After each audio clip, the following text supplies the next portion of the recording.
Datanglah sosok cowok yang kayaknya jatuh dari langit. Gue sampai ngenalin dia ke keluarga gue. Gue mohon-mohon biar dia nggak pergi dan nggak ninggalin gue. Kok orang jahat bisa sebahagia itu di hidupnya setelah nyakitin gue? Gue punya cerita. Peringatan, animasi ini dibuat dengan tujuan sharing pengalaman pribadi sang pengirim cerita. Dimohon untuk menghargai cerita tanpa menyudutkan beberapa pihak. Selamat menonton. Pernah nggak sih lo ngerasa dunia tuh nggak adil banget? Lo udah jaga hati, udah tulus, tapi yang lo dapet malah luka. Bahkan dari orang yang seharusnya paling sayang sama lo. Ini cerita gue tentang bagaimana gue pernah hampir kehilangan diri gue sendiri gara-gara cowok dan gara-gara kakak kandung gue sendiri. Kesan cinta pertama yang ternyata kayak tas LV di Mangga 2 alias palsu. Sampai lupa kenalan kita. Kenalin, gue Ratu. Tapi belum nemu rajanya di mana sih ini? Gimana enggak? Gue tuh ngerasa susah banget dapet pacar. Entah itu gue yang banyak pilih atau emang gak ada yang mau nerima gue apa adanya. Gue bukan cewek cantik yang punya muka mulus kayak paha Barbie. Gue tuh anaknya hobi olahraga banget. Karena muka dan badan sering kepapar sinar matahari dan keringetan, jadilah muka gue kusam dan cuek sama penampilan. Pas SMA kelas 10, gue masih sedikit cerahan. Ada tuh cowok yang ngedeketin gue. Dia ngehina gue dan bilang gue jelek.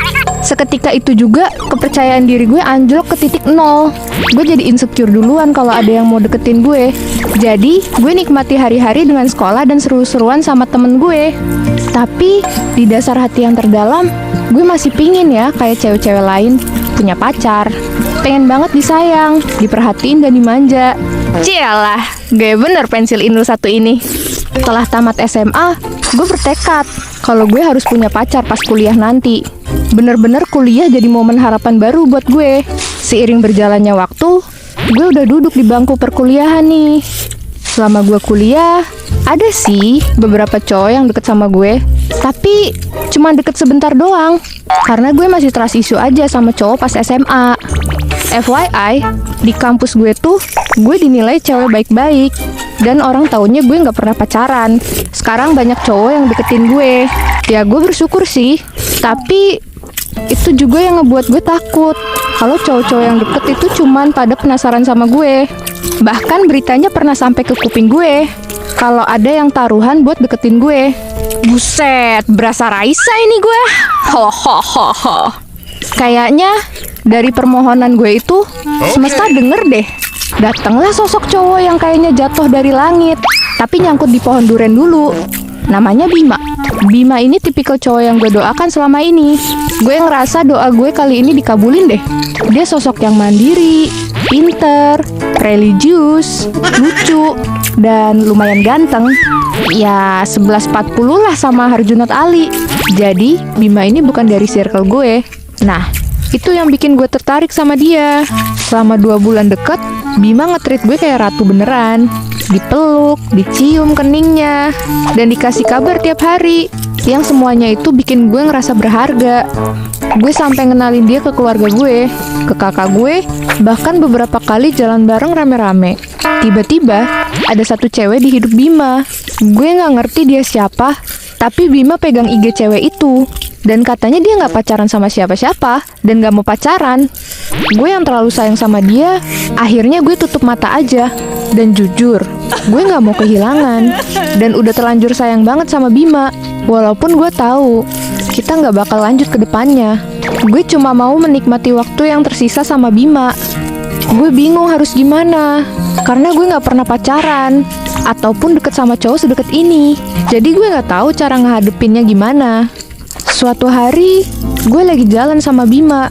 Dia cerita kalau kakak cewek gue itu, sebut aja nama dia Kak Rika. Kak Rika ini cerita ke Bima tentang betapa dia gak sukanya sama gue. Kak Rika jelek-jelekin gue ke cowok yang gue sayangin itu. Akhirnya, gue udah mulai tahu nih sifat Bima. Suka telan informasi mentah-mentah dan adu domba biar terpecah belah kedua sisi. Untungnya, gue gak kepancing emosi waktu Bima ceritain itu. Akhirnya, gue kasih tahu ke Kak Rika kalau jangan terlalu ceritain semuanya ke Bima karena ada sifat dia yang kurang baik. Bukan karena gue cemburu. Biar Karika ngejelek-jelekin gue begitu, tapi gue tetap sayang sama dia. Gue nggak mau Karika dinilai jelek sama orang lain. Karena gue tahu, apa yang diceritain Karika ke Bima, pasti Bima bakal ceritain ke orang lain. Setelah 5 bulan berjalan, Bima mulai menjauh. Dia pelan-pelan ngilang dari pandangan gue. Gue mohon-mohon biar dia nggak pergi dan nggak ninggalin gue. Tapi semua itu sia-sia. Dia udah nggak bisa lagi dengan alasan udah nggak cocok.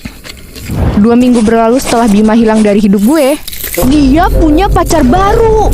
Katanya nggak mau pacaran. Halah, bullshit. Setelah dia manfaatin gue buat kebutuhan dan kesenangan lo, tapi lo nggak ngertiin perasaan gue. Gue cuma bisa nangis tiap malam. Dada gue sesek tiap denger nama dia. Makan sehari cuma bisa tahu sebiji, cuy. Tiap malam gue berharap besok gue gak bangun lagi. Gue kira dia bakal jadi satu-satunya di hidup gue. Ternyata cuma dijadiin figuran aja. Di saat gue lagi ngerasa terpuruk gini, gue diem-diem liat kakak gue masih chattingan sama Bima sambil ketawa-tawa. Gue tahu pasti kakak gue ada rasa sama Bima. Karena kalau dibandingin sama pacarnya nih, Bima menang telak secara fisik dan kelakuan daripada pacarnya. Bima pernah bercanda dan bilang ke gue, "Apa gue deketin kakak lo aja ya? Edan nih orang, maunya apa sih? Mau ngasih harapan lalu ninggalin lagi gitu." Bima pun jadi sering ke rumah. Tapi bedanya mau ketemu sama kakak gue. Dan sikap kakak gue juga beda banget kalau depan Bima. Kayak orang salting gitu. Dikira gue nggak tahu apa kalau dia chattingan sama gebetan adeknya diem-diem. Hampir setahun gue hidup dalam keterpurukan. Gue pun harus berubah dan bangkit lebih baik lagi. Gue harus cantik dan harus happy. Gue pun mulai berdamai sama keadaan. Mulai memaafkan kelakuan kakak gue yang kayak plankton itu. Di tahun baru ini, gue akhirnya ketemu cowok baru. Namanya David. Sosok lelaki yang sabarnya luar biasa. Pekerja keras dan sesayang itu sama gue. Awal deket sama David jujur, gue belum move on dari Bima. Gue masih berharap Bima cari gue. Tapi selama deket sama David 7 bulan, dengan perilakunya yang super baik itu, akhirnya benteng Takeshi gue runtuh. Gue lulu cuy. Gue pun mengiyakan jadi pacarnya. Walaupun udah 2 kali gue tolak, tapi perjuangan itu yang buat gue yakin. Setelah bertahun-tahun gue pacaran sama David, dia nggak pernah sekalipun sakitin gue. Dan sekarang gue sayang banget sama David. Di akhir tahun, kakak gue nikah sama orang lain. Bukan mantannya, apalagi Bima. Entah kenapa hati gue nggak ikhlas kalau dia ngerasain lebih bahagia dari gue. Kok orang jahat bisa sebahagia itu di hidupnya setelah nyakitin gue? Acara nikahan selesai, dan gue akhirnya ketemu Bima lagi. What? Bima diundang ke nikahan kakak gue? Kemana hati kakak gue sih? Sebegitukah dia benci sama gue? Sampai dia tega banget ngundang Bima. Power Ranger Pink diusik, jadilah nenek lampir. Di titik itu gue sakit hati banget dan ngutuk hidup kakak gue. Gue berdoa biar dia dapet karma secepat mungkin. Gue berharap lakinya setelah menikah jadi down dan dia telat punya anak. Jahat banget emang. Tapi itu secara spontan terucap dari batin gue. Entah kenapa trauma kemarin ngehantuin gue. Akhirnya gue cerita ke David dan dia bilang, "Kamu gak boleh ngomong kayak gitu. Kan dia kakak kamu. Dia gak ngerti rasanya di posisi gue." Gue bales lah, "Ya kan aku adiknya. Kenapa dia setega itu? Aku cuma doain doang. Sedangkan dia nyakitin aku beneran." David bales lagi, "Doa orang yang tersakiti itu bakal dikabulin loh." Bener aja. Selang beberapa minggu gue dapet kabar kalau keluarga lakinya Karika ada masalah yang buat agak sedikit down secara finansial. Dan udah 5 bulan menikah, mereka belum dikaruniai anak. Gue di situ ngerasa bersalah banget. Apalagi ortu gue menanti cucu pertamanya. Gue tarik semua kutukan yang pernah terlintas di hati gue dan bilang ke Tuhan, "Tuhan, maaf. Kali ini aku ikhlas." Entah kebetulan atau gimana, seminggu kemudian Karika hamil. Gue sadar, ternyata semesta ini dengar apa yang kita harapkan. Dan sekarang gue bahagia sama David. Dan gue gak mau doain hal buruk lagi. Karena ternyata bahagia itu datang setelah hati lo ikhlas dan menerima semua kenyataan itu. Oke guys, sampai di sini ya akhir cerita gue. Semoga kalian gak ngalamin kehidupan kayak gue ini. Sampai jumpa di video GPC selanjutnya ya. Bye-bye.